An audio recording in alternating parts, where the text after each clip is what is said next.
Well, tonight at the full council meeting there was a discussion around devolution. Now, obviously people are now aware of this, it's out there for the public. In fact, the consultation process has already started, the 8-week consultation process, and I'd urge people to respond to that. Now, what the debate this evening brought out was that we were looking at recommendations for this council to engage with the process going forward, to take notice of the consultation, and for the council to produce a response through the office of the Chief Executive in consultation with myself. We should be looking at what betterment this brings. We can all say what we don't like, we can all say what we would have liked to have seen better, we can all say we don't like the idea, but the reality is devolution, one way or another, is happening. The opportunity is now. There was a missed opportunity several years ago, so this now is the only opportunity to actually bring investment, bring a different kind of decision making into Lincolnshire, to make sure Lincolnshire gets the investment and gets the attention from central government that it deserves, that it's not had for so long. People have complained, and rightly so, that Lincolnshire has not been invested in correctly, and I totally agree with that. Do I think that there's enough money in the deal, for instance? Then there could always be more, but we need to now use the funding that's come through to make sure we deliver on projects that we believe. We need to be able to work with the mayor when the mayor is elected, to make sure that between us we produce the best plans for Lincolnshire, that we demonstrate to government that we can work collectively together to deliver on broad projects for Lincolnshire. I even answered a point raised by a councillor this evening about the money should be split up coming to each council.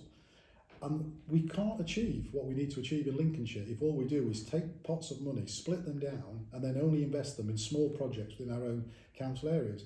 If we want major infrastructure into Lincolnshire, we can't all build little bits of it and hope it joins up. We need to have a system that actually allows for that infrastructure, for those ideas to come to fruition, and we have to make sure that we're not parochial about it.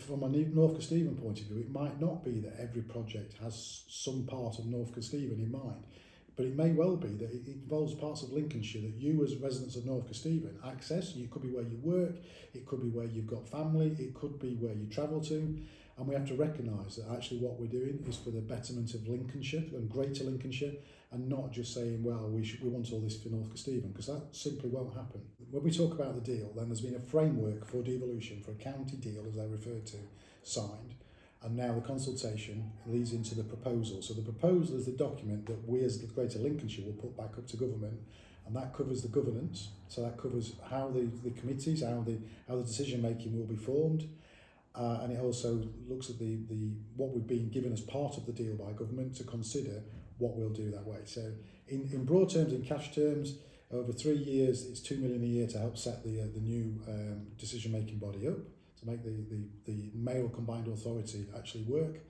and £28.4 million across Greater Lincolnshire to start with for direct projects as the start of the devolution process, and then £24 million a year for 30 years to actually be the mayoral combined authority funding.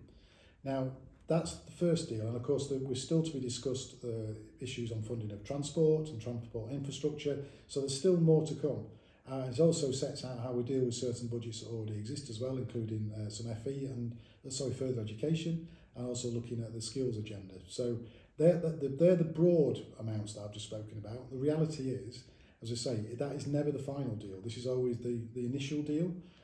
Reference my points then about how we work together. If we can prove to government that we can make that money work, then that makes us more attractive. And that to me is why we need to now work together on devolution, not discuss whether we should have it in the first place.